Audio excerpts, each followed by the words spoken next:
আর GK বলছিলাম যে এখানে যদি যত টাকায় নিয়ে আসাই যাক না কেন, মানে পকেট ফাঁকা হয়ে বাড়ি যেতে হবে। তো এরপরে আমি চলে আসছি হচ্ছে ফ্লাওয়ার সেকশন এবং মিরর সেকশনের এই পাশটাতে।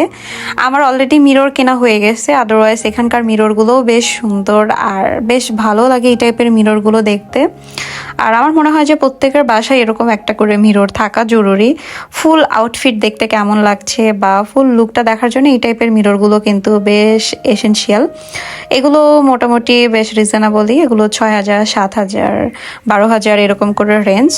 সো এখান থেকে আমরা মিররগুলো দেখতে দেখতে চলে আসছি ফ্লাওয়ার সেকশনে। আমার ফ্লাওয়ার কেনার অনেক ইচ্ছে ছিল, বাট ফ্লাওয়ার ভাস না থাকাতে আমি লম্বা লম্বা স্টিকের কোনো ফ্লাওয়ারই নিতে পারি নাই। বাট এখানে দেখছিলাম এগুলোর, দেখেন এক একটার প্রায় 400-500 করে, জাস্ট একটা দুইটা ফুল সেরকমই, বাট খুব সুন্দর। মানে এখানকার ফ্লাওয়ারগুলো আমার কাছে বেশ ভালোই লেগেছে।